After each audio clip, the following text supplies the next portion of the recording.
सरस्वती देवे गौरवाणी प्रचारिणे निर्विशेष शून्यवादी पाश्चात्य देशतारिणे नमस्ते सरस्वती देवे गौरवाणी प्रचारिणे निर्विशेष शून्यवादी जय श्री कृष्ण चैतन्य प्रभु नित्यानंद श्री अद्वैत गदाधर श्रीवासादि गौर भक्तवृंद।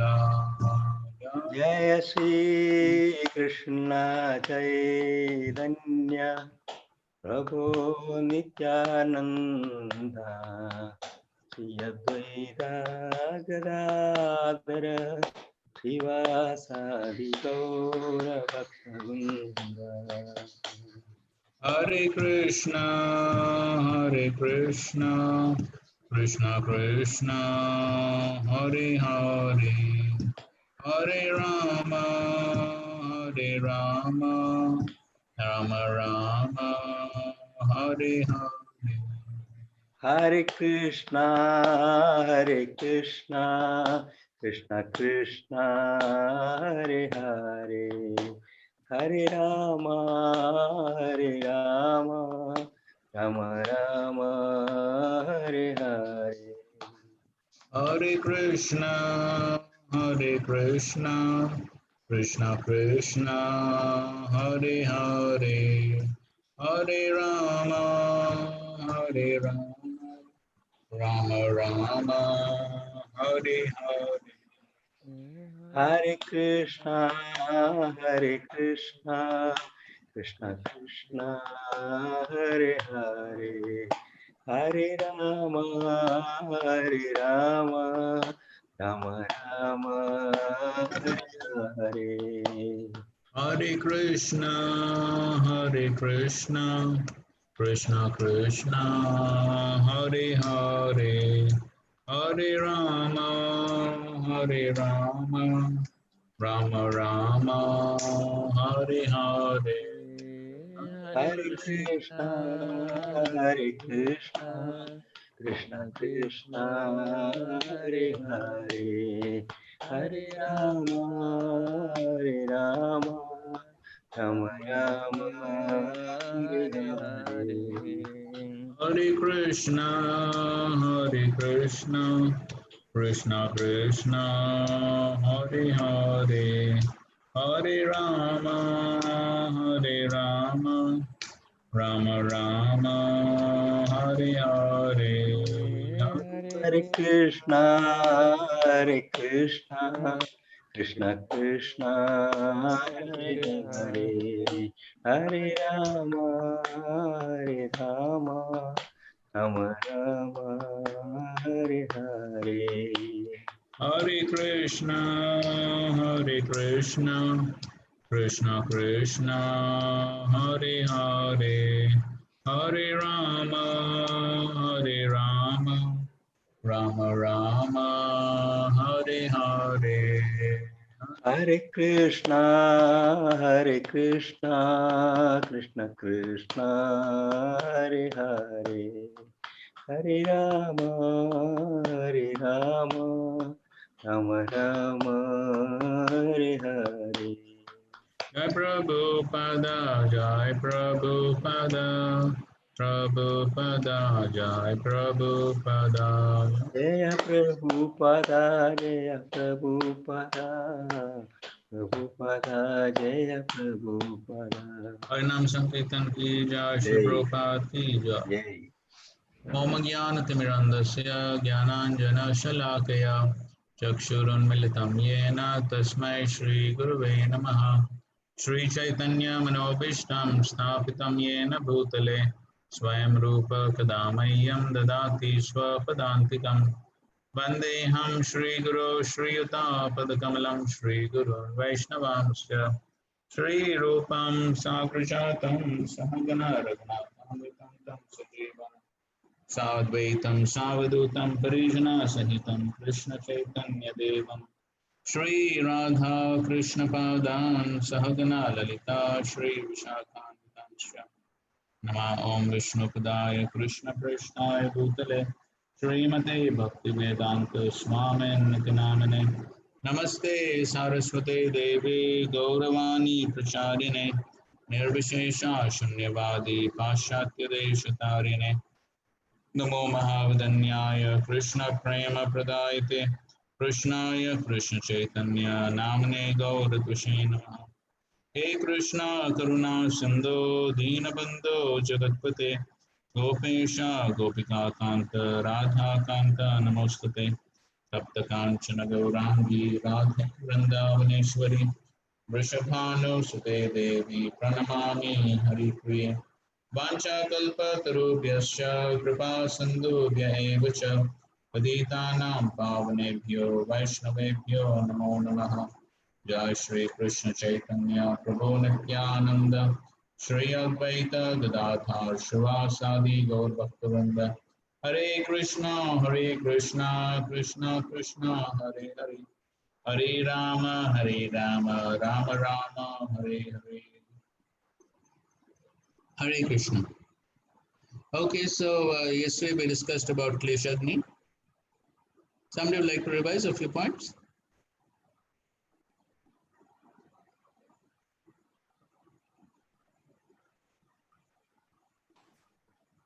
There are three causes for material suffering. Yes. From avidya, then bijam, and then papam. Yes.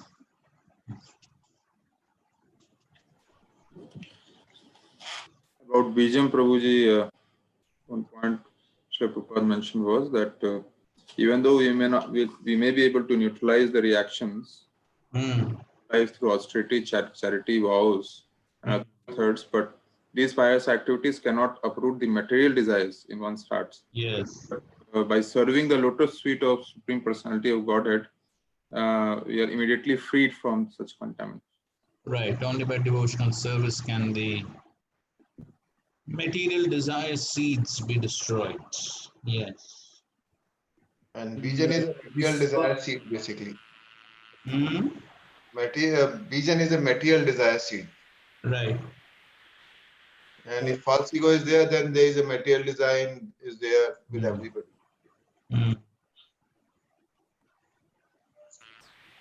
So what are the two effects? What are the two effects of aprarabdha?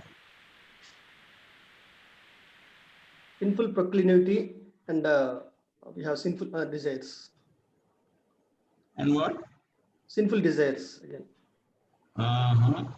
Kutam and bijam. Of course, kutam and bijam. And what is the other effect? Other effect is prarabdha, mature. Yes. Yes, that's right. Fine. So we discussed how devotional service destroys all stages of the cycle of sin. And we also discussed about why devotees still undergo some suffering. Okay, fine. So we'll proceed ahead.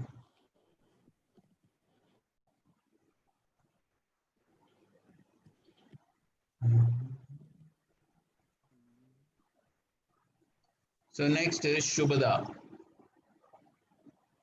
Pure devotional service is all auspicious.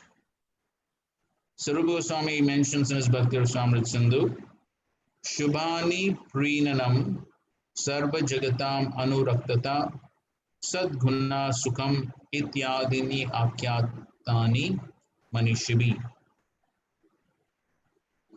So there are four aspects within Shubhada. The first one is Sarva Jagatam Prinanam, compassion for everyone. Second is Anuraktata, attracts everyone. Third is Sadguna, bestows good qualities. And fourth is Sukham, bestows superior happiness. So we'll discuss each one of them.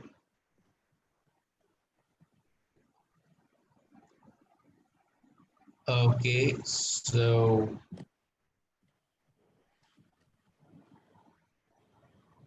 Sarva Jagatam Priyanam, and Anuruktata. Okay, fine. So let's read from Prabhupada's book. Okay, somebody can begin reading. Krishna Consciousness is all auspicious. Page number 8. Sita Mataji.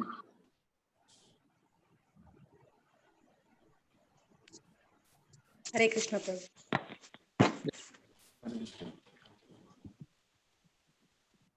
Yes. Page number 8, Prabhu. Yes, Mataji. Page number 8, section is Krishna Consciousness is all auspicious. Yeah, I'm in that section. Which para there, Prabhu? First paragraph. Oh, very first para. Okay. Sri Rupa Goswami has given a definition.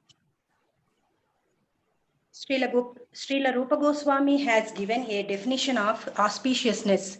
He says that actual auspiciousness means welfare activities for all the people of the world.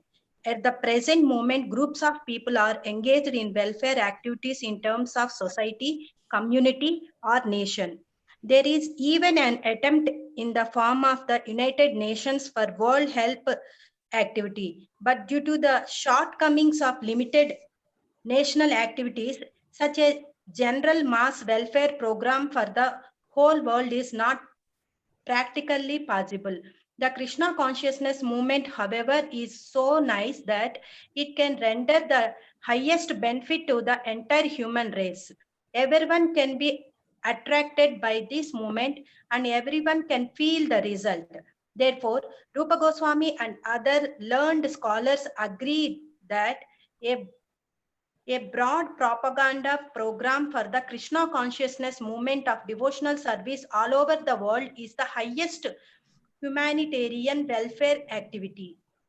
How the Krishna consciousness movement can attract the attention of the whole world and how each and every man can feel pleasure in this Krishna consciousness is stated in the Padma Purana as follows. A person who is engaged in devotional service in full Krishna consciousness is to be understood to be doing the best service to the whole world and to be pleasing everyone in the world. In addition to human society, he is pleasing even the trees and animals because they also become attracted by such a movement. A practical example of this was shown by Lord Chaitanya when he was traveling through the forests of Jharkhand in central India for spreading his Sankirtana movement. The tigers, the elephants, the deer, and all the other wild animals joined him and were participating in their own ways by dancing and chanting Hare Krishna. Okay. Further, Okay, fine.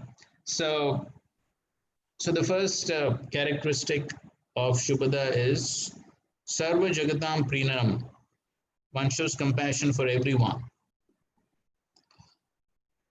So why one shows compassion for everyone? Because one is able to see the presence of the spirit soul in all bodies. As the Bhagavad Gita says, Vidya Vinay Sampanne Brahmane Kavyastani Shuni Cheva Shubhakicha Pandita Samadarshana. So one is able to see the presence of the spirit soul in each and every body, spirit soul part and parcel of Krishna. So because a devotee has that realization, so therefore he is actually able to show compassion for all living entities. As Prabhupada explains in his lectures, not only for human society, but even the bird society, beast society, aquatic society, vegetable society, for everyone, a devotee is able to show compassion. As Krishna also speaks in the 12th chapter of the Gita, Advaishta Sarva Bhutana. The devotee is non-envious towards all living entities. So in this world, sometimes we find, as Prabhupada is writing here also, that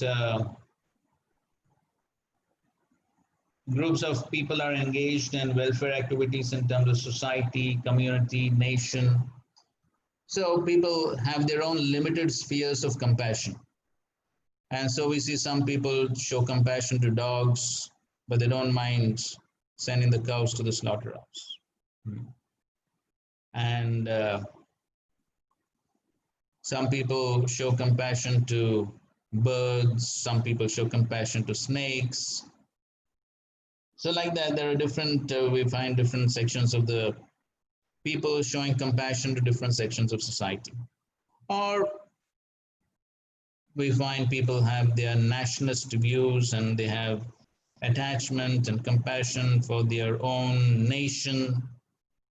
So like that, we find people have their own limited spheres of compassion.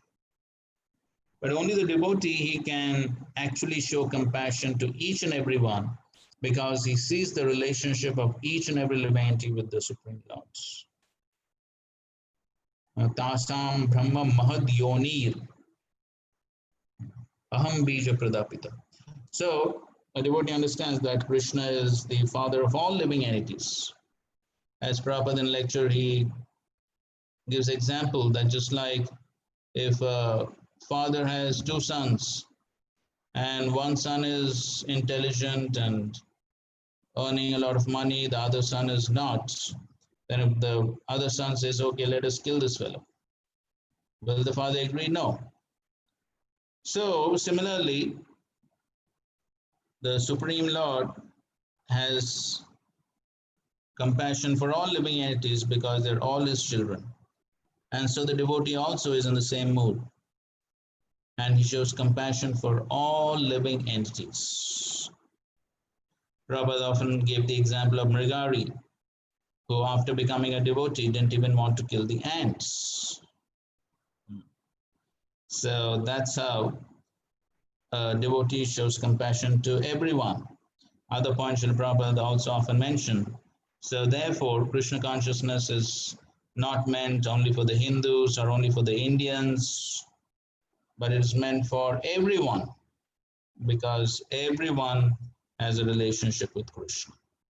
And so the devotees try to preach Krishna consciousness everywhere. So that's how the devotee actually shows compassion for all living entities. And because the devotee shows compassion towards everyone, then everyone also become attracted towards the devotee and to the practice of devotional service. As Prabhupada is given the example here of the animals in Jharkhand forest who got attracted to Sri Chaitanya Mahaprabhu. So in the same way, we find that Srila Prabhupada preached all over the world, and we find that people from all over the world became attracted to Krishna consciousness. So that's how Anuraktata attracts everyone, because the devotee is the real well-wisher of all living entities. And so therefore, everyone feel attracted towards such a devotee because the devotee is non-envious and his only mood is to help others. So just like the Supreme Lord, he also accompanies each and every living entity in whatever species out of his compassion. So similarly, because the devotee is also non-envious, he's only thinking about the welfare of all the other living entities. So he's not trying to exploit them. This was one reason why people became attracted to Srila Prabhupada, especially in the early days when the hippies, they hardly understood Srila Prabhupada's philosophy and what he was speaking. They didn't know Krishna, they didn't understand much. But yet they got attracted to Srila Prabhupada because they understood that here is a saintly person who has not come to cheat us, and he's really interested in our welfare.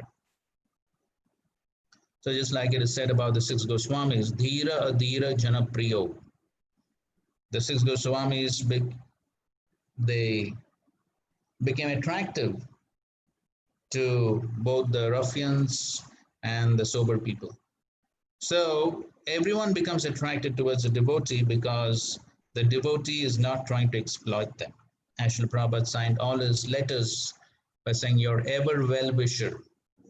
So the devotee is the real well-wisher of everyone, and people become attracted, and that's the reason why so many people became attracted to Srila Prabhupada and took to Krishna consciousness. Yes, so therefore, Krishna Conscious Movement is the highest humanitarian welfare activity because it's for welfare for all living entities. Everyone gets benefited, including the animals and the trees and everyone. All living entities become benefited by Krishna consciousness. So here's a quote from the Bhagavatam 4th canto. This quality of being honored by all others is also noted in the story of Dhruva. Yasya prasanno bhagavan gunair maitriyadibir hari tasmai namanti bhutani nimnam apa iva swayam. Unto one who has transcendental qualities due to friendly behavior of the Supreme Personality of Godhead, all living entities offer honor just as water automatically flows down by nature. Okay, so because of the friendly behavior with the Supreme Lord, so then the devotee is also seeing the relationship of all living entities with the Supreme Lord, and so therefore he has friendly behavior towards all living entities also. And so because then he sees the connection and he offers respect and honor to everyone, so then it's reciprocal. Then all living entities also offer honor to the devotee. Okay, fine. So that's about compassion for everyone, Sarva Jagatam Prinanam, and Anuraktata, attracts everyone. So now we go to the next one. Sadguna, produces good qualities. Okay, so now somebody can continue reading. Sham Chaitanya Prabhuji. Furthermore,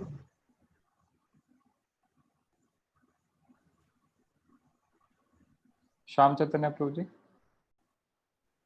Or okay. Sangram Prabhuji.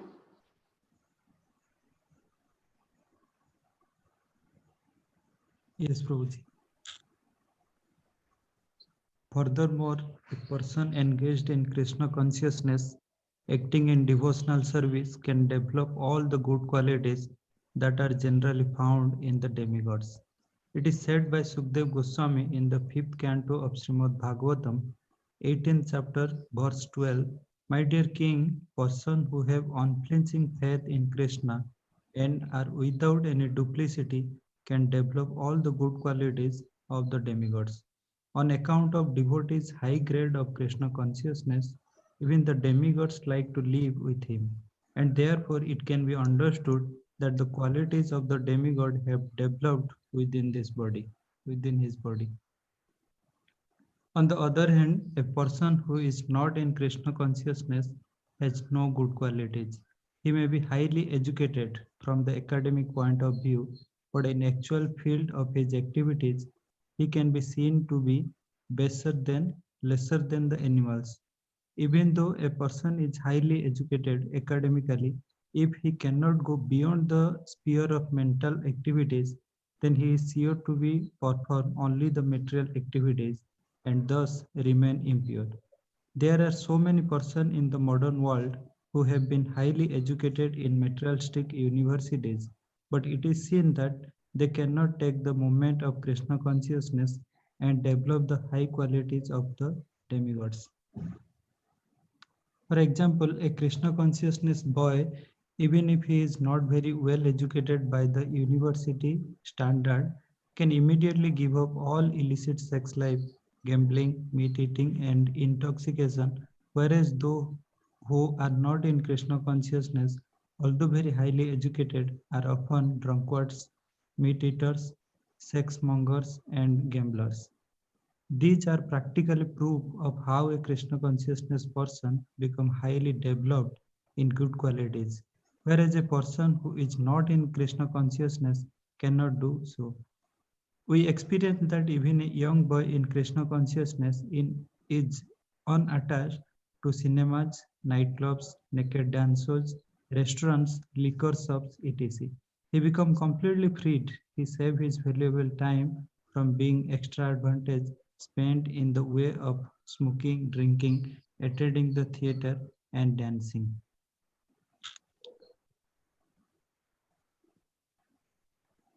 One who is not in Krishna consciousness usually cannot sit silently even for half an hour. The yoga system teaches that if you become silent, you will realize that you are God. This system may be all right for materialistic person, but how long will they be able to keep themselves silent? Artificially, they may sit down for so-called meditation, but immediately after their yogic performance, they will engage themselves again in such activities as illicit sex life, gambling, meat eating, and many other nonsensical things. But a Krishna consciousness person gradually elevates himself without endeavoring for this so-called silent meditation. Simply because he is engaged in Krishna consciousness, he automatically gives up all this nonsense and develop a high character. One develops the highest character by becoming a pure devotee of Krishna. The conclusion is that no one can truly have any good qualities if he is lacking Krishna consciousness. Okay. So, as the verse states in the 5th canto of the Bhagavatam, the verse is actually spoken by Prahlad Maharaj. Yasyasti bhaktir bhagavata kinchana sarver gunays tatra samasate suraha harava bhaktasya kuto mahadguna manorathena sati dhavato bahi. So, one who takes to devotional service, sarver gunays tatra samasate sura. One develops all the wonderful qualities of the devatas, all the divine qualities. But if one is not a devotee, then manorathena sati dhavato bahi, simply riding on the chariot of the mind, and so he doesn't develop any good qualities. And as Srila Prabhupada is explaining here, and also he explains in so many of his lectures, that how those who have taken to Krishna consciousness are not attracted to any of these materialistic activities. In one lecture, Srila Prabhupada says that first of all, Srila Prabhupada says that these young boys and girls, they're able to give up all these sinful activities, even though they were so addicted to them. And then Prabhupada says, why are they able to do that? And he says, I'm not bribing them to do that. I'm a poor Indian. What can I do? So, but then because they have developed the higher taste in devotional service, therefore they're able to give up. And in another lecture, he says that so these devotees, even if you give them 1 crore of rupees, they won't go to watch the cinema. So in this way, Srila Prabhupada, he says that how when one takes to Krishna consciousness, because one develops a higher taste, then automatically one loses a taste for all these materialistic sinful activities. But on the other hand, as Prabhupada writes here, that materialistic people, even if they may be very highly educated and sophisticated from a materialistic viewpoint, but then what is their character? Prabhupada says, baser than the animals, lower than the animals, because they're indulging in all sorts of sinful activities. So Prabhupada says, at least the animals have some restriction. They at least lead some regulated lives. But materialistic humans have no regulation whatsoever and totally engaged in sense gratification. Prabhupada talks about his experience in France, in Paris, where he says that even old people, about 80 years old, they want to go and see these naked dance shows and go to the clubs. Just for entering the club, one has to pay $50. But then these old people, almost 80 years old, they're going. Why? Because uncontrolled senses. And so that's the situation of materialistic people. So therefore, even though externally they may look sophisticated and claim to have so many degrees and so on and so forth, but what are the qualities? What is the character? And so therefore, the important point is that by practice of devotional service, these good qualities should manifest. We already discussed these points, I suppose, when we're discussing Bhagavad Gita. So Krishna is talking about all these good qualities at the end of the 12th chapter. And so therefore, these good qualities are naturally present in the soul, being part and parcel of Krishna. But now in material existence, all these good qualities are covered over by material contamination. And so by practice of devotional service, all this material contamination goes away, and then the natural good qualities of the soul manifest. So that means if the purificatory process is not sufficiently going on, then the material contamination remains, and then obviously the good qualities don't manifest. So therefore, Prabhupada mentions that the proof of how one is seriously practicing devotional service is the manifestation of these good qualities. Because if one is seriously practicing devotional service and the purification is nicely going on, then the good qualities will naturally manifest. But then if the purificatory process is not going on well because one is not serious, then obviously then all the demoniac qualities, they manifest because that's the material covering. And so therefore, that should be our proof and our check as to how one is seriously practicing devotional service. And Prabhupada writes this point both in the 12th chapter as well as in the 13th chapter, where Krishna speaks about the process of knowledge, jnanam, 13th chapter, verses 8 to 12. So therefore, the character and the good qualities have to manifest. So some of these points we've already discussed in Bhagavad Gita. Prabhupada writes in the 8th chapter, last verse purport also, the study of the Vedas is not simply meant for the recreation of armchair speculators, but for the formation of character. So Prabhupada laid great stress on good character, because if the character is not there, then it shows that one is not serious in one's practice of devotional service. And if the character is not there, then nobody will be attracted and the preaching will not be effective. As we know the famous saying that actions speak louder than words. And so therefore, the character is very important. And therefore, Sri Chaitanya Mahaprabhu made that famous statement, Dharma Sthapana Hetu Sadhura Vyavhar. The principles of religion are established by the behavior of a saintly person. Because initially, at least, people may not understand so much philosophy and all that.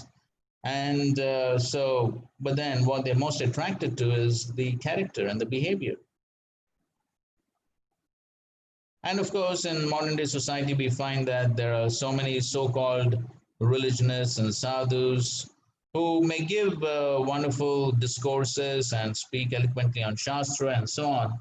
But when people see that they're not walking their talk, they're not acting on the basis of what they're speaking, then they lose faith. They lose faith. And we find in the modern day society that's so rampant. And so therefore, one may speak wonderfully on Shastra and all that, but then unless one is practicing what one is speaking, then the preaching will not be very much effective. And that was the main reason why Srila Prabhupada was so effective, because people could see that here's a person who is walking his talk, what he's speaking and what he's doing go in line. And so therefore, that is something which is very, very important. Dharma Sthapana Hetu Sadhura Vyavhar. So, because the principles of religion are very subtle and very difficult to understand, especially the application. Dharmasya Tattvam Nihitam Guhayam, as the Mahabharata says. Guhayam means they are very confidential. And the principles of religion are very confidential. And so therefore, for common people to understand, it's very difficult, especially how to apply them. So therefore, Mahajana Yena Gatasapanta. Therefore, one has to follow in the footsteps of the Mahajans. So when one sees that here are saintly people who are practicing the scriptures and they're practically showing how to follow the scriptures, then it becomes easy for one to understand. But if those who are supposed to be protectors of religion and religionists and sadhus, if they themselves don't show good character, then where will people put faith in? Then people lose faith not only in the saintly people, but they lose faith in religion per se. And that's the reason why so many people become atheists. So therefore, when Srila Prabhupada was asked by a newspaper reporter, how can we recognize the members of your movement? Srila Prabhupada said, they're perfect ladies and gentlemen. So that's what Srila Prabhupada expected from the devotees, that they have very exemplary character and behavior. And so that's a very important responsibility. If people see that devotees are also behaving like ordinary materialistic people, so they will think that, okay, why should I come here and practice all these rules and regulations? If the behavior is the same, what I see outside, then why come here? So, but then on the other hand, when people see that there is a great difference, then they'll be inspired to come. So just like we have the wonderful example of Jayanand Prabhu. And so Jayanand Prabhu, such was his exemplary character and behavior, that even the drunkards and the hippies, they would say that if this person is associated with this Hare Krishna movement, then the Hare Krishna movement must definitely be good. So they judge the entire movement on the basis of the behavior of this one person. And that's what usually happens. So because one person is like a sample. Srila Prabhupada often gave the example that just like if you want to see rice is cooked, you just take one grain, and then if the one grain is cooked, then you know the entire rice is cooked. So similarly, people see one or two devotees and they see their behavior, and then they judge the entire movement on the basis of that. Of course, which may not be the most ideal thing to do, but then still that's the usual tendency. So therefore, the important point is that it's very important that we try to develop the good qualities. And even if the qualities have not naturally manifest as one's second nature, but then at least one try to act and behave properly as an austerity, so that we ultimately attract the mercy of the other Vaishnavas and Krishna. So that's a very important point. Sadguna produces good qualities. And the last aspect of Shubhadha is Sukham, bestows superior happiness. So we find Srila Prabhupada, he puts happiness under one heading, happiness and Krishna consciousness. So though within these characteristics of pure devotional service, there is happiness at all levels. There's happiness on the platform of sadhana bhakti. Then there's happiness on the platform of bhava bhakti, which is moksha lagutakrit, and there's happiness on the platform of prema bhakti, which is sandra and visheshatma. But Srila Prabhupada, of course, puts everything under one heading over here. Okay.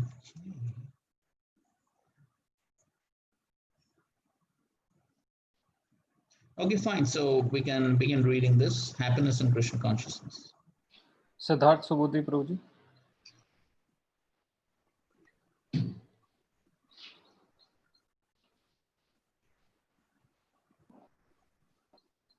Siddharth Subodhi Prabhuji.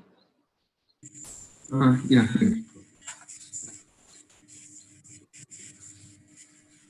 One who is not in Krishna consciousness usually cannot sit silently, even for. No. That we finished. The next heading, happiness and Krishna consciousness.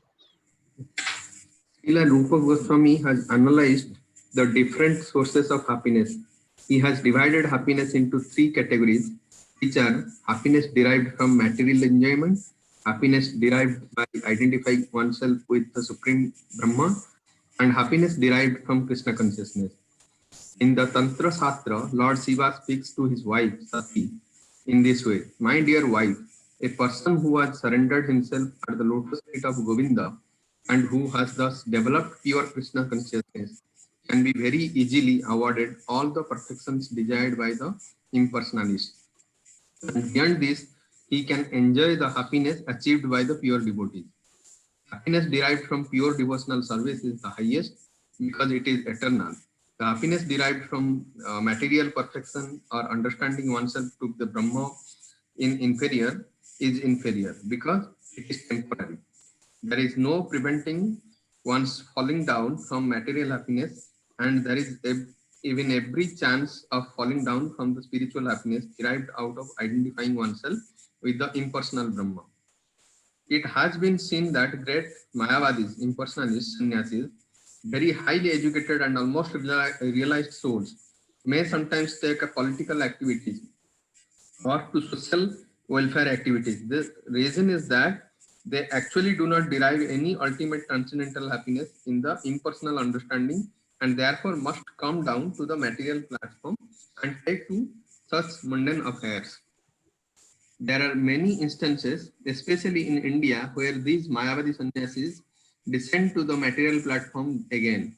But a person who is fully Krishna consciousness will never return to any sort of material platform, however alluring and attracting they may be. He always knows that no material welfare activities can compare to the spiritual activity of Krishna consciousness. Okay, so here, he says there are three categories of happiness. Happiness derived from material enjoyment. This is sometimes called as Jadanand. Prabhupada calls it as Jadanand. Second is happiness derived by identifying oneself with the Supreme Brahman, which is Brahmananda. And happiness derived from Krishna consciousness, which is Bhakti Ananda.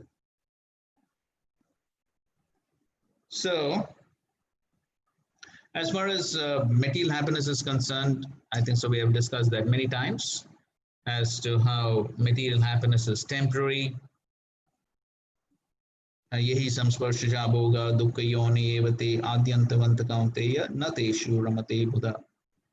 So material happiness is, which is derived from contact of the senses with sense objects, is simply a source of dukkha. As we also discussed in the Bhagavad Gita, it may appear to be like nectar in the beginning, but then poison at the end. And so therefore, the Shastra, Prahlad Maharaj says, this is Shruti Sukha. It is, one can only hear of it. There's no real happiness. We also know the example of mirage in the desert. So yes, so the Shastras again and again describe that how material happiness is no happiness at all. It is only some mitigation of distress which is experienced as happiness, but actually there's no happiness at all in the material world. So basically it is all suffering in the material world.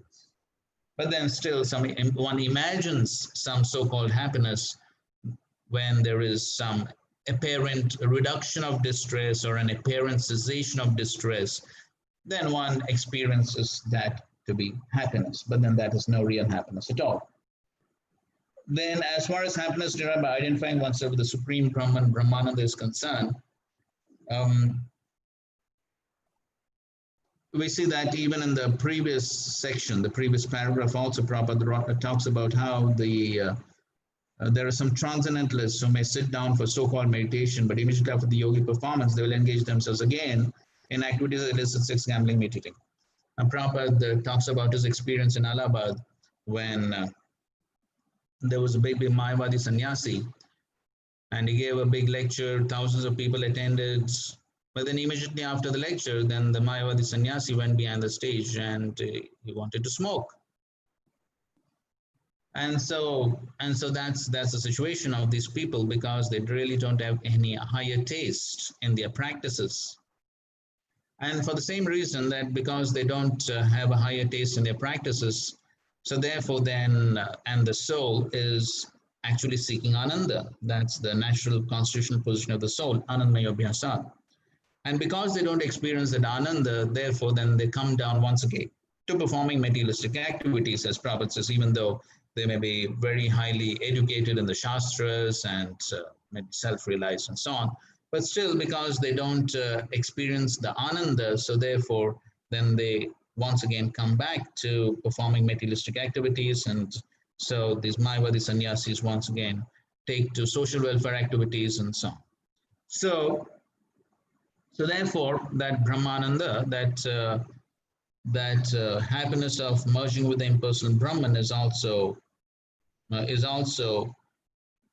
not real happiness, not real happiness. So Brahmananda is also absence of material mysteries, basically. Brahman is the absence of material mysteries.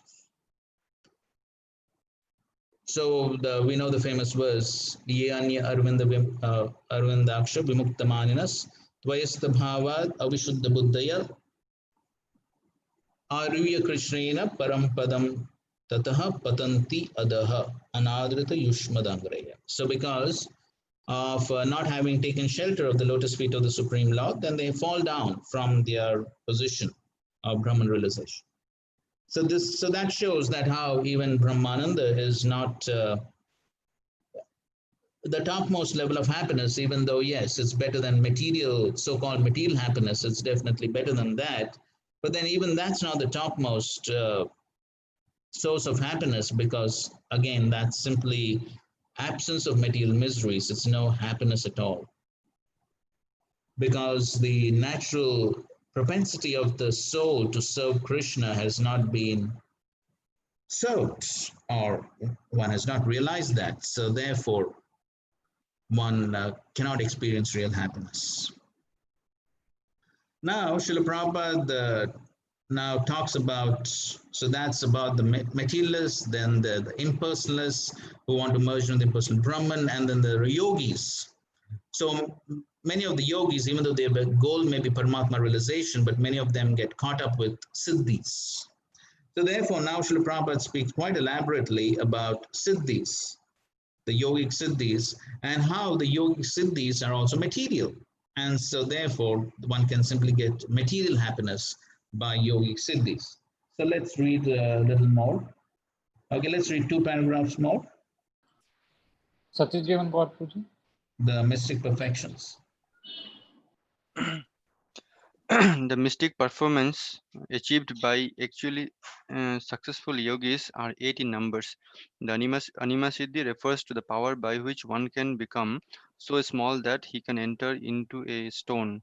Modern scientific improvements also enable us to enter into stone because they provide for excavating so many subways, penetrating the hills, etc. So Anima Siddhi, the mystic performance of trying to enter into stone, has also been achieved by material science.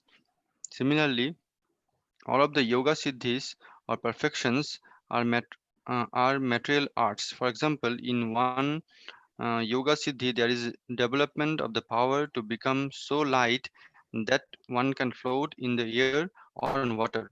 That is also being performed by modern scientists. They are flying in the air, they are floating on the surface of the water, and they are traveling under the water. After comparing all these mystic yoga siddhis to materialistic perfections, we find that the materialistic scientists try for the same perfections. So actually, there is no difference between the mystic performance and materialistic performance.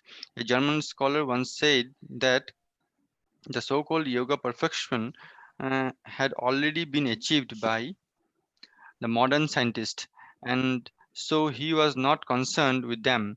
And he intelligently went to India to learn how he could understand his eternal relationship with the Supreme Lord by means of Bhakti Yoga devotional service. Okay, so that's the position of the yogic siddhis. So Prabhupada says that what's so great about the yogic siddhis, even the material scientists have achieved them. Like he talks about the anima siddhi becoming very small, so entering into stone. So the modern scientists have done that, and also flying in the air and so on. And in any case, even though one may achieve the material the yogic siddhis, they are temporary, they are material, and so then they end with this life. So then at the most they make a big show and earn a good amount of money. That's what all the magicians do. So all the magicians, they're basically adopting these various siddhis. So therefore, Prabhupada in many lectures would say mystic magic, mystic magic.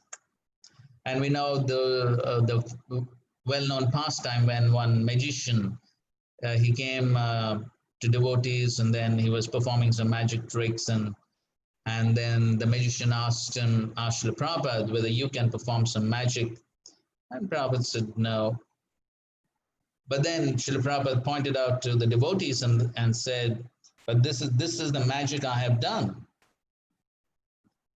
So these people have become freed from the cycle of birth and death. Can you do that? So the man had no answer. So then that's the real magic. And Srila Prabhupada also told the story of the man who went to the Himalayas for many years, did tapasya, and he learned how to walk on water.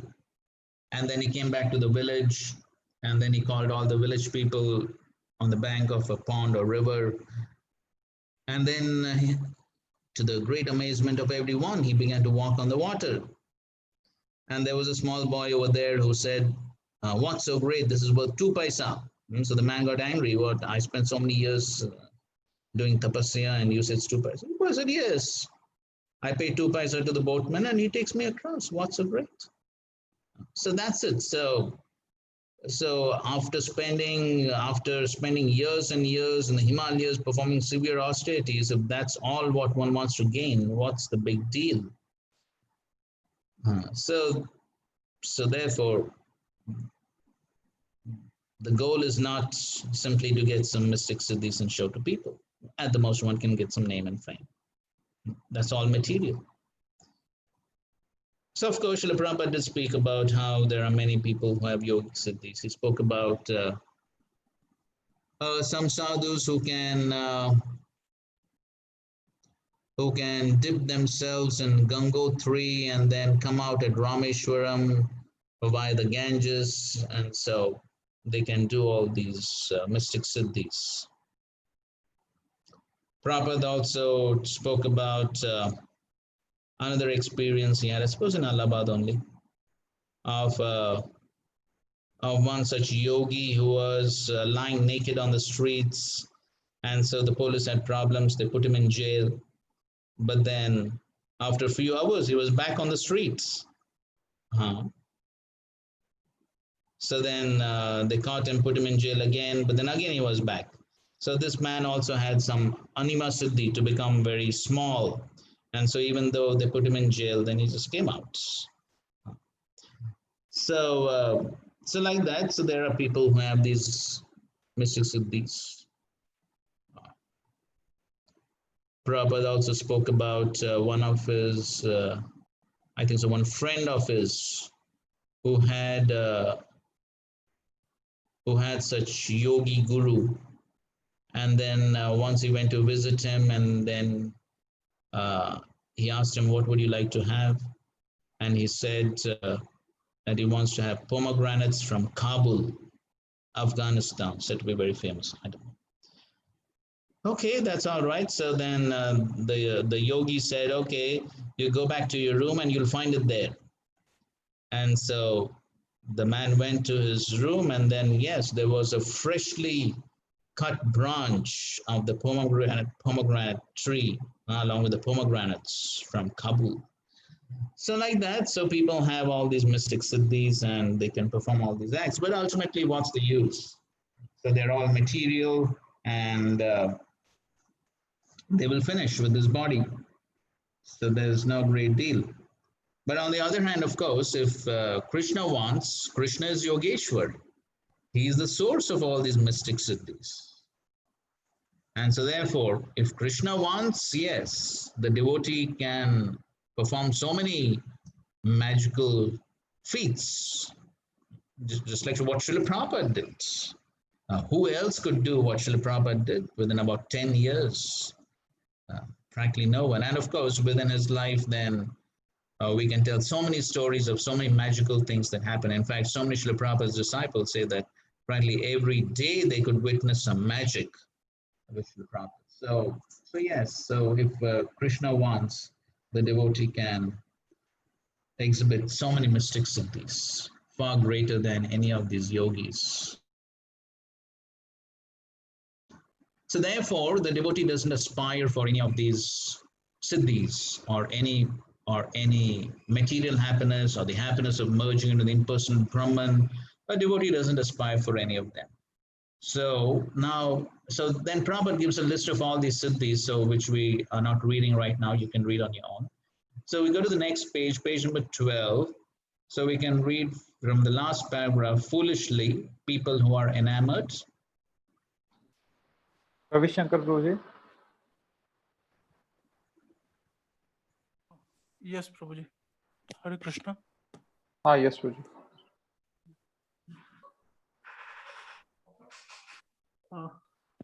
Foolishly, people who are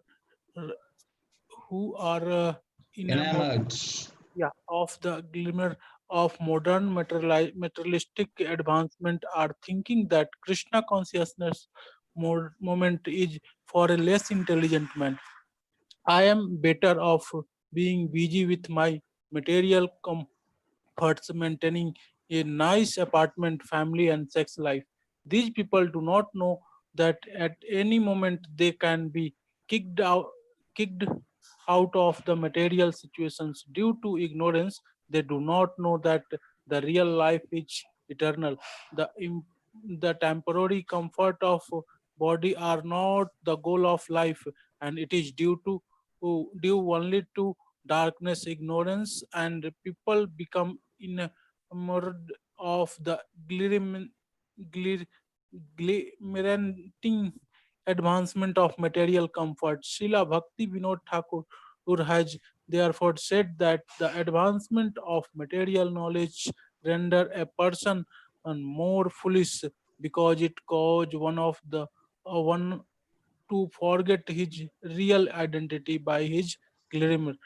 This is doom for him because this human form of life is meant for getting out of material contaminations.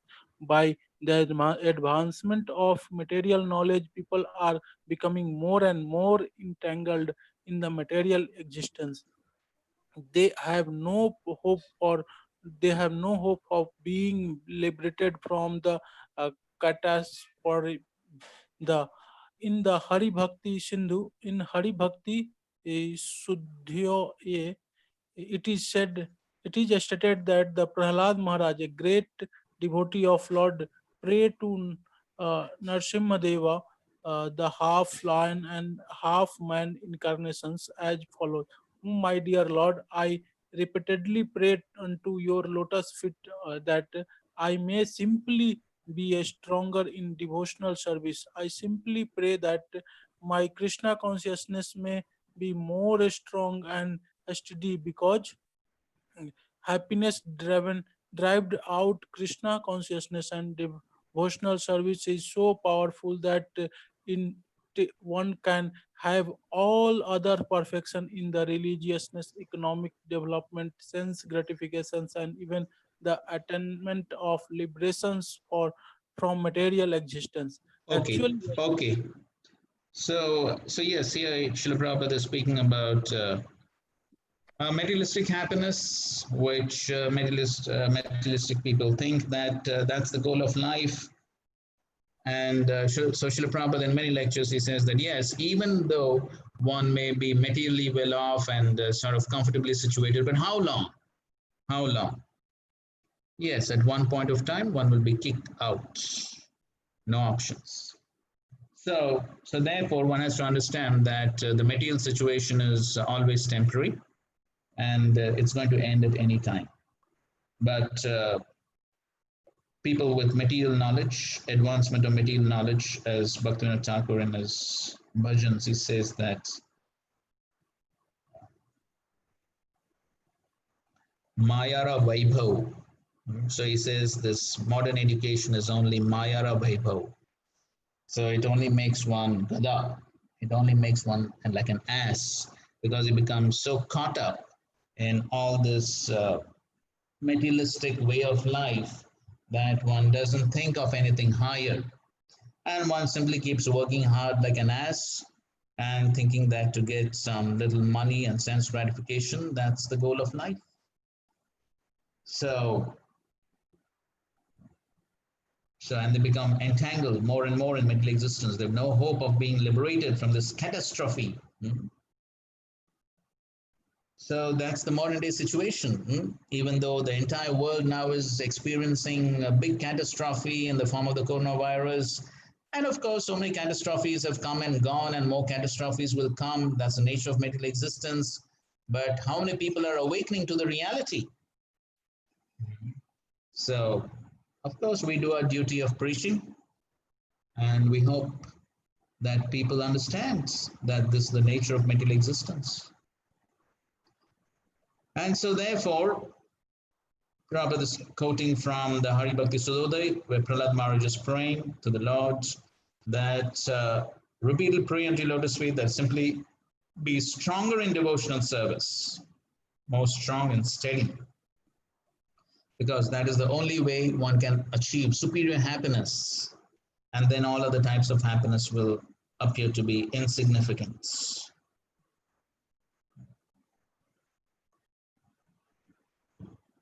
So therefore, okay, read the rest of it. Somebody else could read.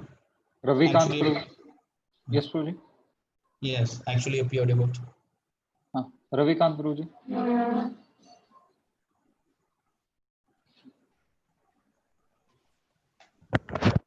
Hare Krishna, Prabhuji. Yes, Prabhuji, please go on. Actually, a pure devotee does not aspire after any of these perfections. Because of the happiness derived from the devotional service in Krishna consciousness is so transcendental and so unlimited that no other happiness can compare to it. It is said that even one drop of happiness in Krishna consciousness stands beyond comparison within the ocean of happiness derived from other activities. Thus, any person who has developed even a little quantity of pure devotional service can very easily kick out of all other kinds of happiness derived from religiousness, economic development, sense gratification, and liberation. There was a great devotee of Lord Chaitanya known as Kolavecha Sridhara, who was a very poor man. He was doing a small business selling cups made from the leaves of plantain tree, and his income was almost nothing. Still, he was spending 50% of his small income on the worship of the Ganges, and with the other 50% he was somehow living. Lord Chaitanya once revealed himself to the confidential devotee Kolavecha Sridhara and offered him any opulence he liked. But Sridhara informed the Lord that he did not want any material opulence. He was quite happy in his present position and wanted only to gain unflinching faith and devotion onto the lotus feet of Lord Chaitanya. That is the position of a pure devotees. If they can be engaged 24 hours each day in devotional service, they do not want anything else, not even the happiness of liberation or of becoming one with the Supreme.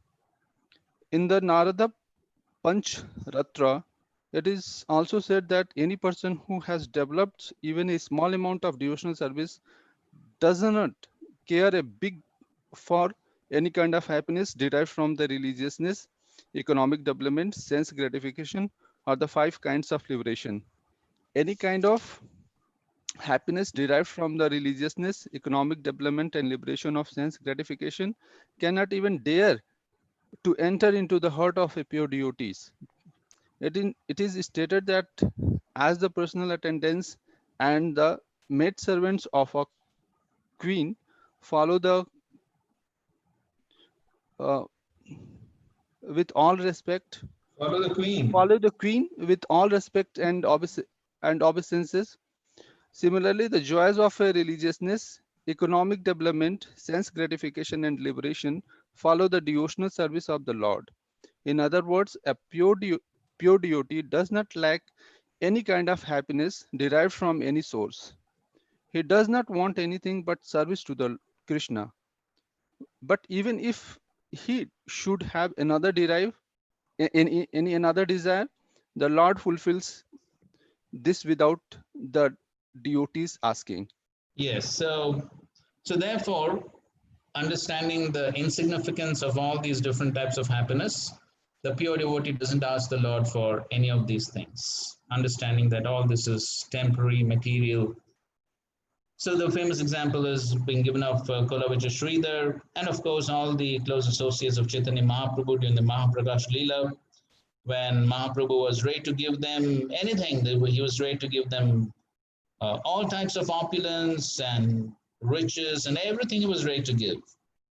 But none of them asked for anything except pure devotional service and the association of devotees, because they understood that that's the only thing which is really worth having, which is eternal and which can really give happiness.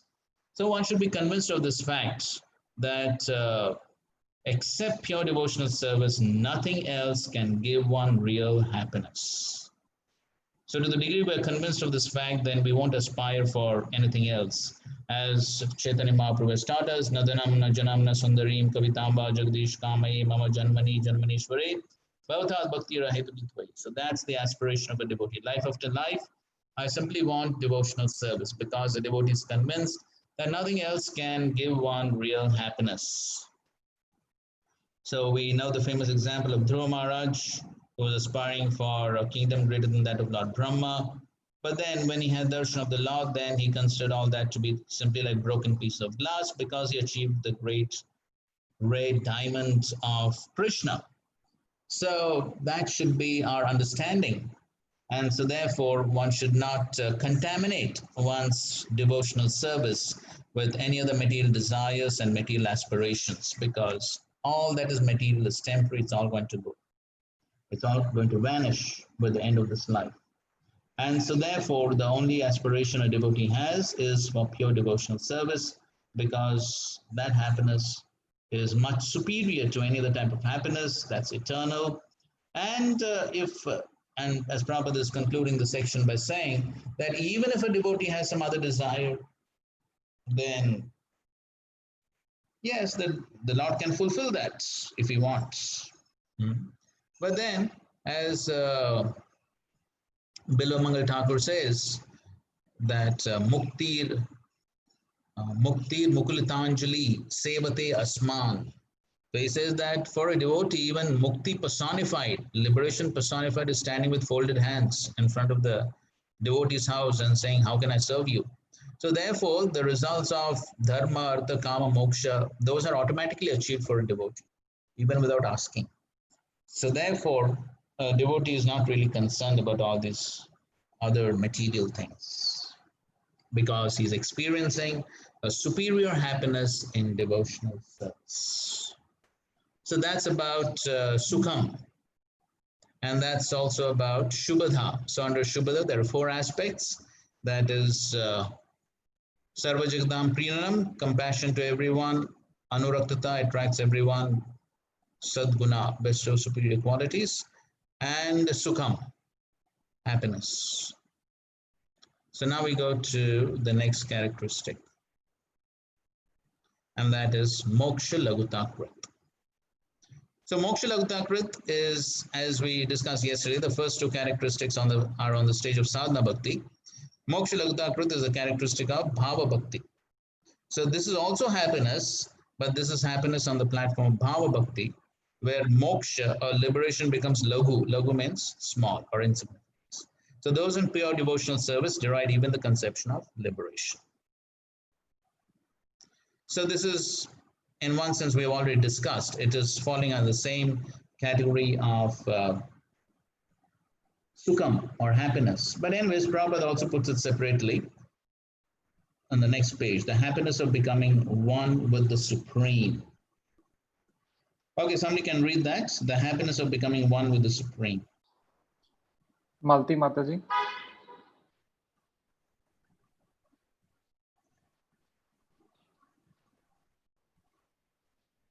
Malti Mataji is there.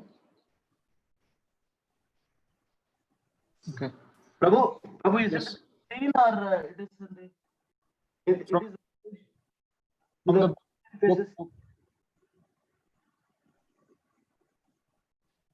Prabhu, Hare Krishna, Prabhu, is it? Am I audible, Prabhu? Yes, Mataji, you're audible. You have to read from the book, Mataji. In the preliminary phase of spiritual life. No. The happiness of becoming one with the Supreme. The next page. Okay, Prabhu.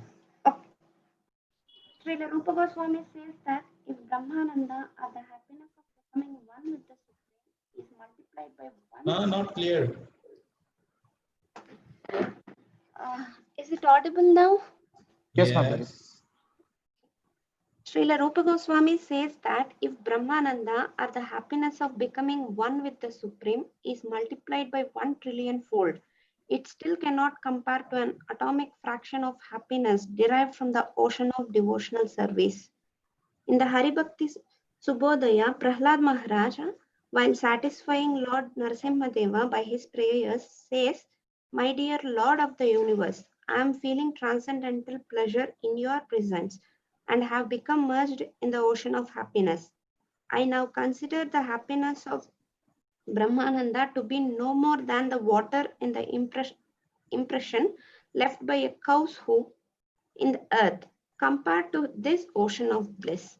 Similarly, it is confirmed in the Bhavartha Deepika, Sridhara Swami's commentary on the Srimad Bhagavatam. "My dear Lord, some of the fortunate persons who are swimming in the ocean of your nectar of devotion and who are relishing the nectar of the narration of your pastimes certainly know ecstasies which immediately minimize the value of the happiness derived from the religiousness, economic development, sense gratification, and liberation. Such a transcendental devotee regards any kind of happiness other than devotional service as no better than straw in the street." Okay, so that's how this is Moksha Lagatakrit, Brahmananda. So for somebody who's on the Bhava platform, even Brahmananda is insignificant. So it says that Brahmananda multiplied by 1 trillion fold is still cannot compare to an atomic fraction of the happiness derived. So that's how insignificant Brahmananda is for somebody who's on the Bhava platform. This is what is called as Moksha Lagatakrit. So, and then there are these two quotes of, so for somebody on that platform, Brahmananda is no more than water in the impression left by the cow's hoof. So the basic point is that when one is experiencing the happiness of pure devotional service, then the happiness of even merging in the impersonal Brahman is so insignificant. Okay. So now we go to the next one, that is Sudurlabha. Pure devotional service is rarely achieved. Okay, so somebody can read the rareness of pure devotional service. Vrinda.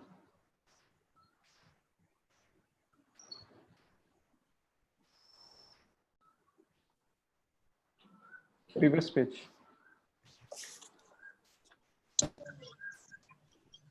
The rare from where? Okay. In the preliminary phase of spiritual life, there are different kinds of austerities, penances, and similar processes for attaining self-realization. However, even if an executor of these processes is without any material desire, he still cannot achieve devotional service. And aspiring by oneself alone to achieve devotional service is also not very hopeful, because Krishna does not agree to award devotional service to merely anyone. Krishna can easily offer a person material happiness or even liberation, but he does not agree very easily to award a person engagement in his devotional service. Devotional service can in fact be attained only through the mercy of pure devotee. In Chaitanya Chaitamrit Madhya 19.1.151, it is said, "By the mercy of spiritual master, who is a pure devotee, and by the mercy of Krishna, one can achieve the platform of devotional service. There is no other way." The rarity of devotional service is also confirmed in the Tantra Shastra, where Lord Shiva says to Sati, "My dear Sati, if one is very fine philosopher analyzing the different processes of knowledge, he can achieve liberation from the material entanglement by performance of ritualistic sacrifice recommended in the Vedas, one can be elevated to platform of pious activities and thereby enjoy the material comforts of life to the fullest extent. But all such endeavors can hardly offer anyone devotional service to the Lord, not even if one tries for it by such process for many, many thousands of births. In Srimad Bhagavatam, it is also confirmed by Prahlad Maharaj that merely by personal efforts or by the instruction of higher authorities, one cannot attain to the stage of devotional service. One must become blessed by the dust of the lotus feet of a pure devotee, who is completely freed from the contamination of material desires. In the 5th canto of Srimad Bhagavatam, 6th chapter, verse 18, Narada also says to Yudhishthira, "My dear king, it is Lord Krishna, known as Mukunda, who is the eternal protector of the Pandavas and the Yadus. He is also your spiritual master and instructor in every respect. He is the only worshipable God for you. He is very dear and affectionate, and He is the director of all your activities, both individual and familial. And what's more, He sometimes carries out your orders as if he were your messenger.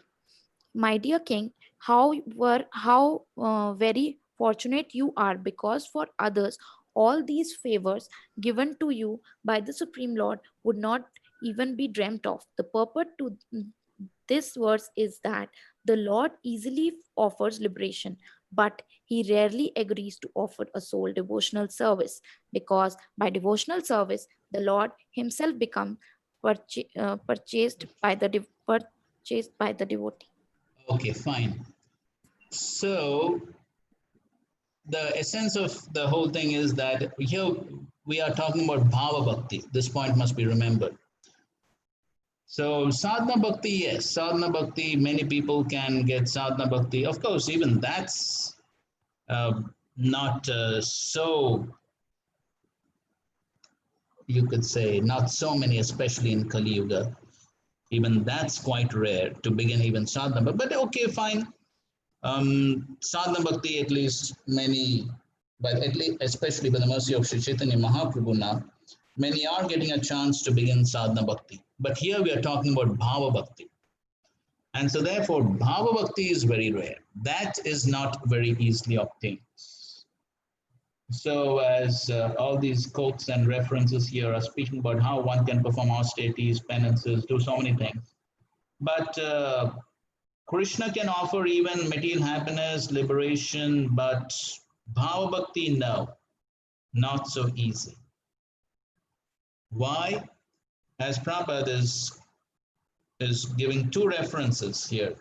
One is from the Chaitanya Charitamrita, which is Brahmanda Brahmite Kona Bhagyavana Jeev Guru Krishna Prasadi Pai Bhakti Latavich. And then he's also quoting Prahlad Maharaj, unless one is blessed by the dust of the lotus feet of pure devotee. So ultimately, for achieving these higher stages of devotional service like bhava and prema, that requires mercy and blessings. There is no other personal endeavor. Personal endeavor is required on the path of sadhana bhakti. But then ultimately, that has to attract the mercy of the pure devotee, which attracts the mercy of Krishna. And it's only by their grace that one can actually be awarded these higher stages of devotional service like bhava. So these stages, bhava and prema, cannot be achieved simply by one's own endeavors. So they have to be awarded. And so that requires mercy. And so, and why Krishna doesn't give that mercy so easily? Because then Krishna actually becomes subservient. Of course, he has no problem becoming a servant, but then at the same time, Krishna is not so cheap. And so, as he says in the Bhagavad Gita also, Nam Prakasha Sarvasya Yogamaya Samavrita. So he keeps himself covered unless that surrender is there. So only when that surrender to the pure devotee is there, then Krishna becomes happy to give his mercy. So therefore, the point of receiving the dust from the lotus feet of the pure devotee is mentioned. So that's what Krishna is looking for. Krishna is looking for that surrender to the pure devotee. And it's only when that pure devotee is pleased by the surrender, then by his mercy, Krishna's mercy is received, and then one can achieve bhava and prema. So, yes, so cannot be achieved by one's own efforts. So bhava bhakti cannot be achieved by one's own efforts. There's some disturbance there. Yes, Prabhuji, by mistake, I think someone had unmuted. I muted them. Okay, so Rupa Goswami says this verse, Sadhano Geir Anasangir Alabhya Shuchiradapi Harina Shashvadeyeti Vidha Sasyatstula. So bhakti is really attained. So bhakti is difficult to attain in two ways. If undertaken in great quantity but without attachment, bhakti cannot be attained even after a long time. And even if practiced with attachment, Krishna does not give bhakti to the practitioner immediately. Okay, so the first condition is, yes, there has to be attachment. That means one has to practice bhakti. That's even sadhana bhakti. One has to practice with attachment, love, and devotion. As Krishna has made the point very clear in the Bhagavad Gita many times, Bhakti amam vijanati yavanyasyasmi tatvata. And also, Patram Pushpam Phalam verse, Yome Bhaktiya Prayachati. So throughout the Gita, Krishna has made that point very clear that there has to be bhakti. There has to be love and devotion. That means a desire to please Krishna. So there must be some attachment to Krishna and a desire to please him. So when the bhakti is performed with that goal, then it may be possible. But if that attachment is not there, then bhakti cannot be attained even after a long time. So even though one may be performing so many activities, so many services, but if the attachment is not there, then Krishna is not pleased. If the bhakti element is not there, then Krishna is not pleased. But even if the bhakti element is there and one is practicing with great attachment, but still, as far as bhava bhakti is concerned, one cannot demand it.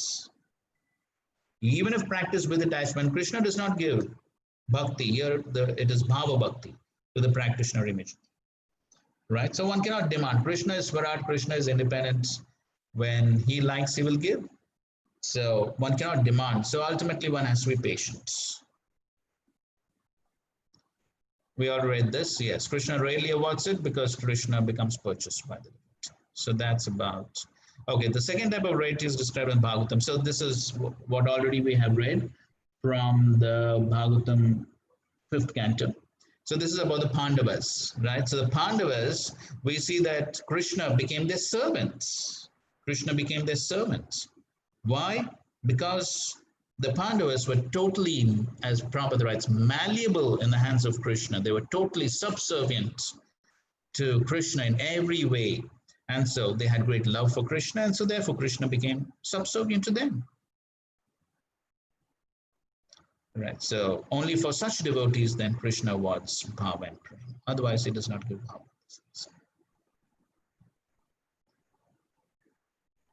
So therefore the actual meaning here is, even though one executes sadhana bhakti with attachment, until the time that one produces intense asakti in that bhakti, the Lord does not give bhava. This is characterized by the phrase anya abhilashita shunyam, that bhakti should be completely devoid of other desires. So that should be the quality of our bhakti.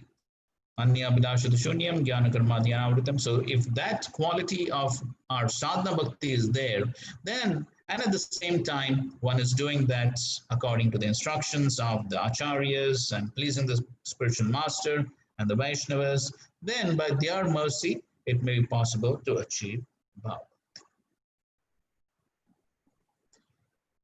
So then Sandrananda Visheshatma, that is also happiness, but then this is happiness on the platform of Prem Bhakti.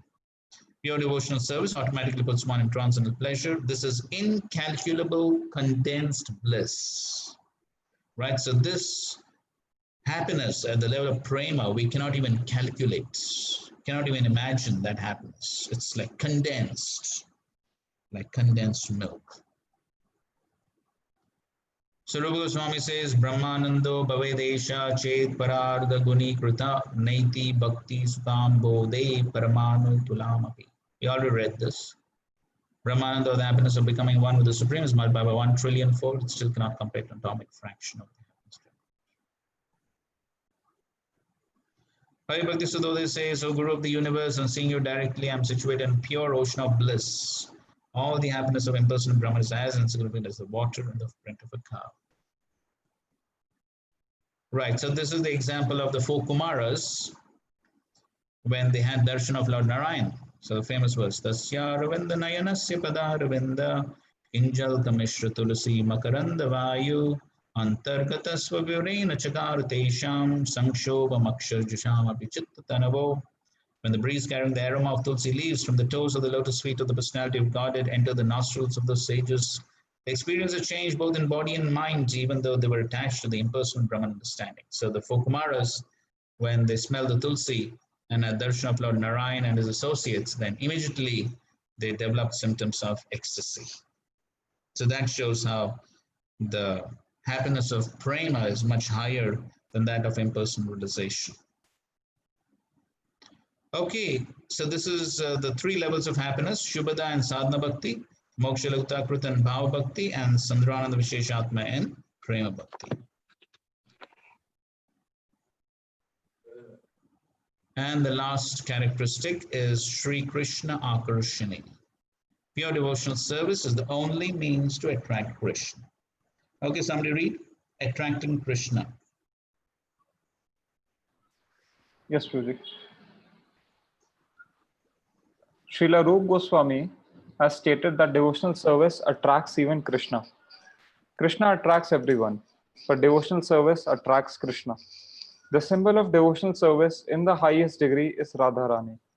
Krishna is called Madan Mohan, which means that he is so attractive that he can defeat the attraction of thousands of cupids. But Radharani is still more attractive, for she can even attract Krishna. Therefore, devotees call her Madan Mohan Mohini, the attractor of Cupid. To perform devotional service means to follow in the footsteps of Radharani, and devotees in Vrindavan put themselves under the care of Radharani in order to achieve perfection in their devotional service. In other words, devotional service is not an activity of the material world. It is directly under the control of Radharani. In Bhagavad Gita, it is confirmed that the Mahatmas or great souls are under the protection of Devi Prakriti, the internal energy, Radharani. So being directly under the control of the internal potency of Krishna, devotional service attracts even Krishna himself. This fact is corroborated by Krishna in the 11th canto of Srimad Bhagavatam, 14th chapter, verse 20, where he says, My dear Uddhava, you may know it from me that the attraction I feel for devotional service rendered by my devotees is not to be attained even by the performance of mystic yoga, philosophical speculation, ritualistic sacrifices, the study of Vedanta, the practice of severe austerities, or the giving of everything in charity. These are, of course, very nice activities, but they are not as attractive to me as a transcendental living service rendered by my devotees. How Krishna becomes attracted by the devotional service of his devotees is described by Narad in Srimad Bhagavatam, 7th canto, 10th chapter, verses 48 and 49. There Narad addresses King Yudhishthir while the king is appreciating the glories of the character of Prahlad Maharaj. A devotee always appreciates the activities of other devotees. Yudhishthir Maharaj was appreciating the qualities of Prahlad, and that is one symptom of a pure devotee. A pure devotee never thinks himself great. He always thinks that other devotees are greater than himself. The king was thinking, Prahlad Maharaj is actually a devotee of the Lord, while I am nothing. And while thinking this, he was addressed by Narad as follows. My dear King Yudhishthir, you, the Pandav brothers, are the only fortunate people in this world. The Supreme Personality of Godhead has appeared on this planet and is presenting himself to you as an ordinary human being. He is always with you in all circumstances. He is living with you and covering himself from the eyes of others. Others cannot understand that he is the Supreme Lord, but he is still living with you as your cousin, as your friend, and even as your messenger. Therefore, you must know that nobody in this world is more fortunate than you. In Bhagavad Gita, when Krishna appeared in his universal form, Arjun prayed, My dear Krishna, I thought of you as my cousin brother, and so I have shown disrespect to you in so many ways, calling you Krishna, or friend. But you are so great that I could not understand. So that was the position of the Pandavas. Although Krishna is the Supreme Personality of Godhead, the greatest among all greats, he remained with those royal brothers, being attracted by their devotion. by their friendship, and by their love. That is the proof of how great this process of devotional service is. It can attract even the Supreme Personality of Godhead. God is great, but devotional service is greater than God because it attracts Him. People who are not in devotional service can never understand what great value there is in rendering service to the Lord. Yes, so Sri Krishna Akarshani. So Krishna attracts everyone, but pure devotional service attracts Krishna. And the personification of that pure devotional service to the highest degree is Srimati Radharani. And so therefore, her devotional service attracts Krishna the most. And so therefore, as Prabhupada is explaining, so she's called Madan Mohan Mohini. And the great Mahatmas put themselves under the shelter of the internal energy. That's Radharani. Mahatmanas tumam partha devim prakritim ashritaha. Majanti ananya manaso gyatma bhutadimabhi. So therefore, by following in the footsteps of the great Mahatmas who have taken shelter of the internal energy, then one can also become Mahatma. So Prabhupada writes in the purport to that verse of the Bhagavad Gita that one becomes a Mahatma by following other Mahatmas. So therefore, one has to take shelter of the Mahatmas, the Acharyas, the Mahajans. And so our devotional service must be in line with their instructions and with their example. So that's why Srila Prabhupada greatly emphasized on following the footsteps of the Mahajans and the great souls who have taken shelter of the internal energy.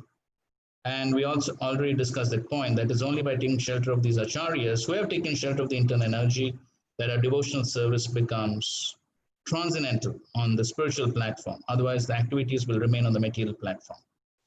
And so that pure devotional service attracts Krishna. There's nothing else that attracts Krishna. There's no other material activities, austerities, penances, study of the Vedas, and so on. Nothing attracts Krishna. And so when one has that love for Krishna, then Krishna also reciprocates with love. And that's how there's a beautiful relationship between the Lord and his pure devotees.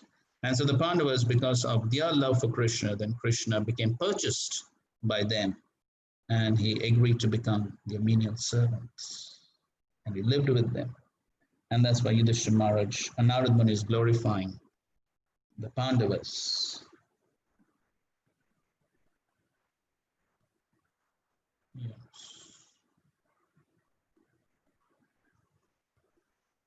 Okay, so these are the 6 characteristics of pure devotional service. Kleshagni, Shubhada, Mokshalakta, Krit, Sudurlabha, Sandran, Visheshatma, Shri Krishna.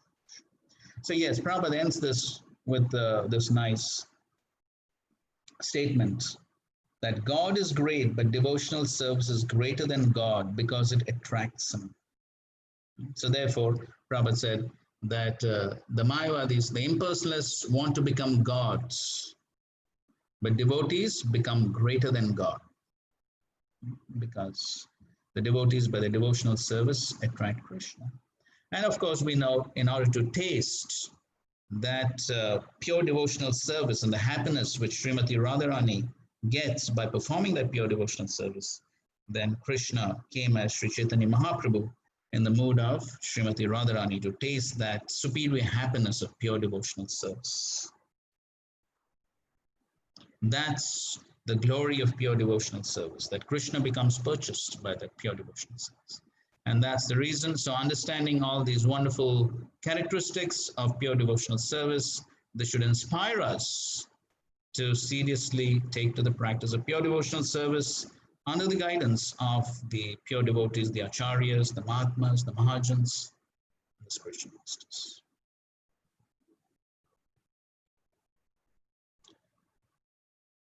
Okay, fine. Srila Prabhupada ki jai. Okay, any questions? Yes, Roji, there are total 13 questions so far.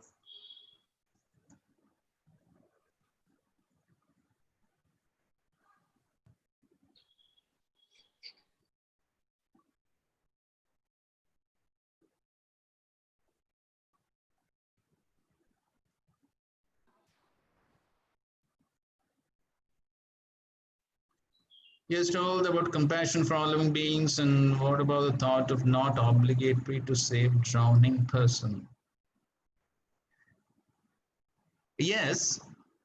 So If one can save, one should save. No problem. No problem in saving the drowning person. We didn't say that one should not save. If it is possible, one should save. But at the same time, a devotee is not obliged. He's not compelled. He feels compassion and he can save. But then, as we make the point many times, that is, our compassion is on the spiritual platform. The body, how long can we save the body? Body is going to die one day or the other. Body is going to be dead. So therefore, our compassion is on the spiritual platform, not simply on the material platform. So that's real compassion. So as far as saving the body is concerned, well, if one can, one should.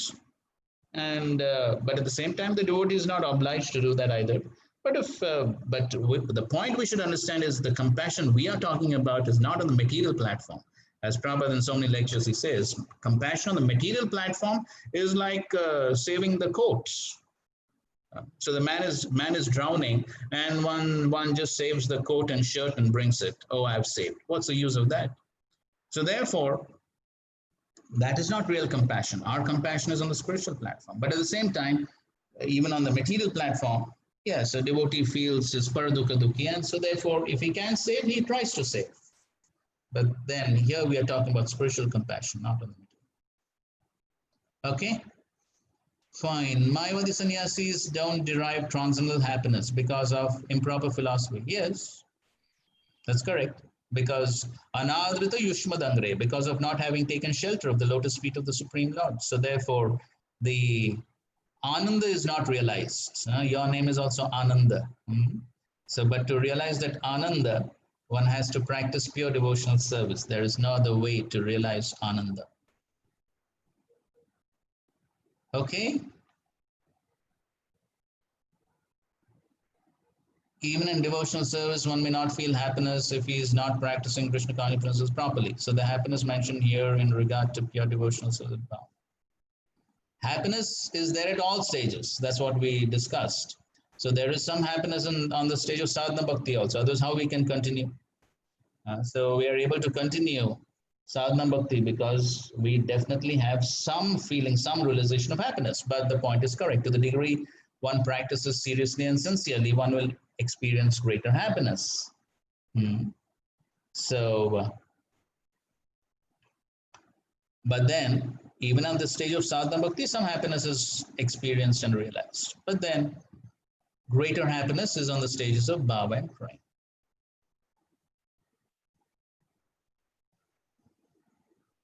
All right. Is it possible Mayavadis in this birth can be in mirage of happiness the entire life?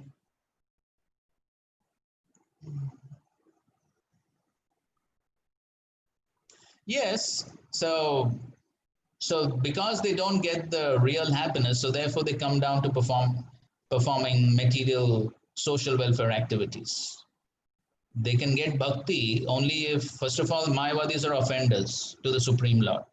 So therefore, very difficult for them to get bhakti because they are thinking themselves to be God and they're offending the Supreme Lord. So they don't get bhakti so easily. Very difficult. But just like there's Prakashanand Saraswati and all the Mayavadi sannyasis, Sri Chaitanya Mahaprabhu could deliver them. Right. So if one is fortunate, if the Mayavadi is fortunate to get the association of some great Vaishnava, then it may be possible. Otherwise, difficult. So therefore, most of them land up doing social welfare activities.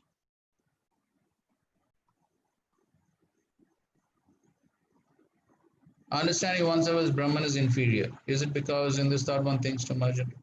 That's incomplete realization. That's incomplete realization of the Supreme Lord, the understanding of the impersonal Brahman. And of course, as far as the Mayavadis are concerned, they are thinking, Mayavadis, of course, we had the whole discussion in Bhagavad Gita.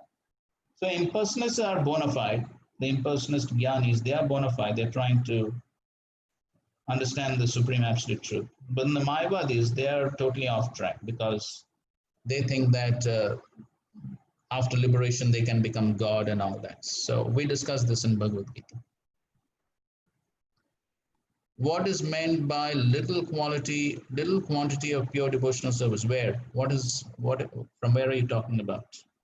This little quantity of pure?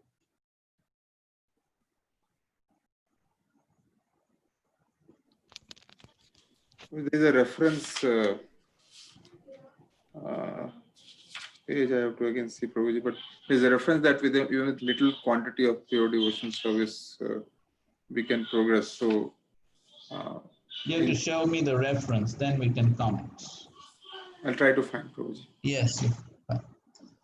Prabhuji, this is, I think, Prabhuji, this is, I found that paragraph. It is in Happiness in Krishna Consciousness, where Prabhupada says, like, it's the third last paragraph, where he says, actually a pure devotee does not aspire after any of these perfections. Third last paragraph in that section, like before rareness of pure devotion. Okay, got it. Yes, Any person who has developed even a little quantity of pure devotional service can very easily kick out. Yes, so that means even somebody who has sort of beginning stages of pure devotional service, little quantity, even he can very easily kick out all the other kinds of happiness. So all these material happiness, religion, dharma, artha, kama, moksha. So even somebody who has begun devotional service, even he doesn't care for all these other kinds of happiness. That's what Prabhupada even speaks about. The devotees who are with him, his own disciples, Prabhupada says, they don't care for any other type of happiness, going to movies, this, that. So that's the meaning of little. Little means beginning stages. All right, Prabhuji. Thank you, Prabhuji. What would be the destination of the yogis who caught up in siddhis? Material worlds. They remain in the material world. That's all. Prabhuji means they not even started the realization of Paramatma in that case. Yes, usually siddhis in the earlier stages they get the siddhis, maybe the stage of dharana and things like that. So they get caught up with the siddhis, they get siddhis, then they basically become materialists. Like all the magicians, they perform all their magic tricks and earn a lot of money, and then who knows what they do with the money. So basically they get caught up in material life. Okay. So in Bhagavad Gita classes, I heard that if somebody is substantially completed the Paramatma realization, they'll take birth in this Bhuloka. Yes, that's Paramatma realization. But these people who get caught up with siddhis never get Paramatma realization. Prabhuji, question on that. Do the siddhis stay on with the yogis, or like when they die and take another birth? Finished. That's what Prabhupada is writing. They're material. Okay. They're totally material. So with the end of the body, siddhi is finished. Okay. Yeah. Okay, so a reference to one getting happiness through pure devotional service. Shouldn't we serve lotus feet of Lord without thinking of our happiness? Yes, that is true. So we serve the Supreme Lord, and by serving the Supreme Lord, yes, the jiva will become happy because that's the constitutional position, right? So whether we want happiness or not, that's the way to become happy.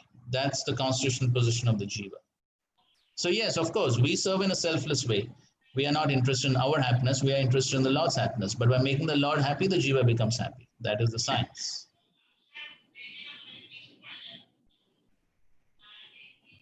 When we see so many sinful activities done by people, how can we feel compassion for them in spite of it? Yes, so that's true. That's true. They're performing sinful activities, but then we were also performing sinful activities. Somebody saved us, right? So therefore, we also have to have compassion on other people who are now performing sinful activities. Of course, if we don't feel compassion, we are preaching not because we may have so much of compassion, but our preaching is basically to follow instruction. Because Mahaprabhu has said, Yaridiko Tariko Krishna Upadesh, Amara Ajnai Guru Tarayedesh. Because it's Mahaprabhu's instruction we are preaching. We may not have so much of compassion. We are simply doing it as a service. So if we have the service, then yes. Of course, everyone in Mahaprabhu's movement has the service, without exception. Mahaprabhu has given the service to everyone. And so therefore, we are preaching because we want to, Prabhupada said this in many of his lectures, that this is our main purpose of preaching. Not that I have so much compassion or I can deliver other people and all that. That Mahaprabhu will do. Our preaching is because we want to simply fulfill Mahaprabhu's instruction. That's all. And by doing so, then the compassion will eventually develop. Okay, last session, cycle of sin was discussed. Do we have something similar for material pious activities? No. Material pious activities, one will get the results of material pious activities, whatever it may be. According to what the pious activities, they'll get the result. But then it's material. At the most, one can go to Swarga and then Abrahma Bhunalo. Getting dust of lotus feet of pure devotee, totally in pure devotion is mentioned here, is for only one spiritual master. Well, a spiritual master, there are so many spiritual masters. There is one Diksha Guru, there are so many Shiksha Gurus. Of course, we definitely have accountability to our Diksha Guru. But then it is not that we very sincerely try to please Diksha Guru and all the other Vaishnavas, we don't care. No, that's a wrong understanding. Okay, so we try to serve all Vaishnavas. We definitely are more accountable to our Diksha Guru, but then we try to serve and please all Vaishnavas. That should be the mood. Okay, is it the love element in devotional service that makes the Lord get attracted towards it? Yes. It's the love, the bhakti that Krishna is attracted to. That's the only thing. Otherwise, Krishna doesn't want our service. He has so many people to do the service. But it's only the bhakti element, the love element which attracts. Devotional service greater than God. When there's something above God. How not to get? Yes, but then God himself is saying that he's attracted by pure devotional service. That's what he himself is saying. So who can stop him? He says that, yes, devotional service attracts him. Why? Because that's natural. Somebody serves you with love, then you also reciprocate, isn't it? So similarly, somebody serves God with love. God is a person, then he reciprocates. That's what attracts him.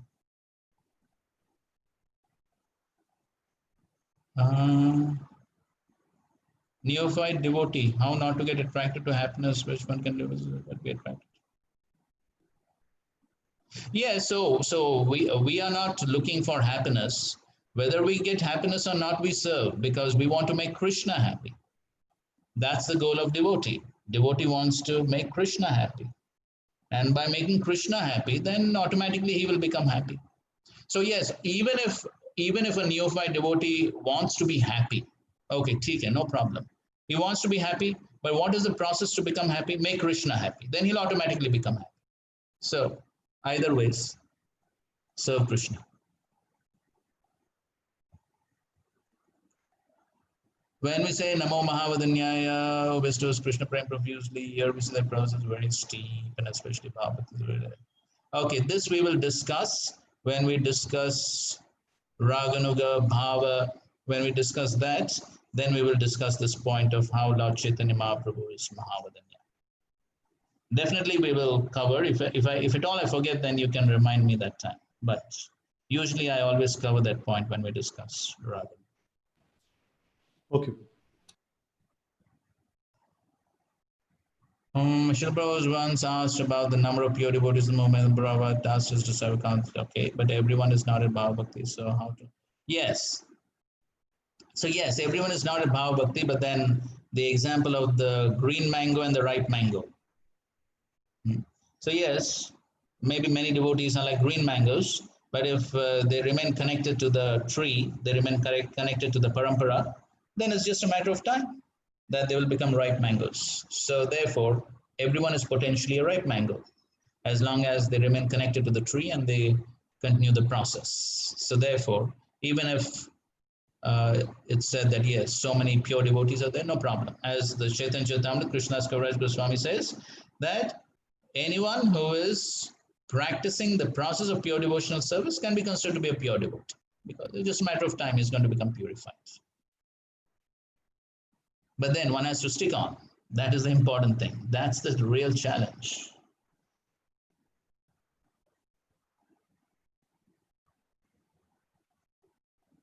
devotee in Bhava. Baba. Bhava. Our prime stage can go to Vaikuntha. Okay, we'll discuss that later in the further chapters. Though the siddhis finish with the body, tendency to strongly continue with that person even next birth. Yes, because he has done some yoga sadhana. So therefore, some sattva will be there. Of course, it depends. It also depends on then he derives some mystic siddhis and then what happens to his life after that. So all those factors will definitely affect. But okay, if he has done some yam, niyam, asana he has done and he's got some sattva, then the sattva will affect him, and then so next birth, if he doesn't get carried away with the siddhis and perform sinful activities and all that, then if he has some sattva and he gets a human body, then by the influence of the sattva, then he may perform some sattva-gun activities and get purified. So possibility is there, but again depends on what happens after the siddhis.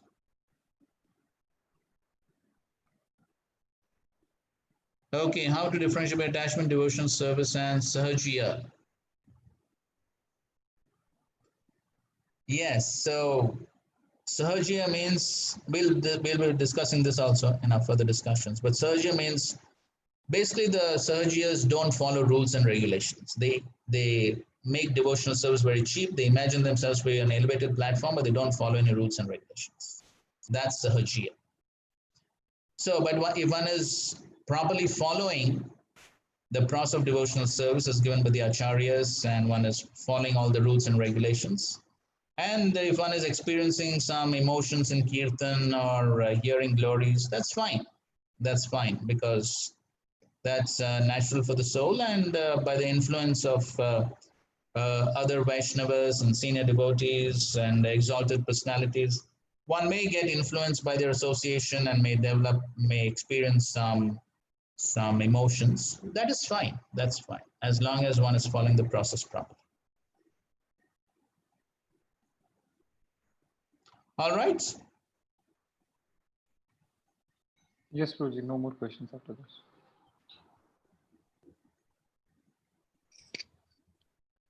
Okay, good. Fine. If there are no more questions, we can conclude for today because we don't have much time anyways. Okay, Prabhuji. All right. Yes, Prabhuji. Okay, good.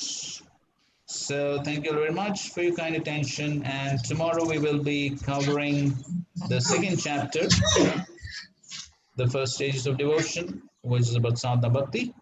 So if you have time, you can read and come. Thank you, Prabhuji. Hare Krishna. Thank you, Prabhuji. Hare Krishna. Okay, thank you all very much. Hare Srila Krishna. Prabhupada ki jai, Thank you, Hare Samved Krishna. Gaur Bhaktivinoda ki Thank jai, you, Prabhuji. Hare Krishna. Srila Thank you very Prabhupada much, ki Prabhuji. Hare Krishna. Hare Krishna. Thank you, Prabhuji. Dandavat Pranam, Prabhuji.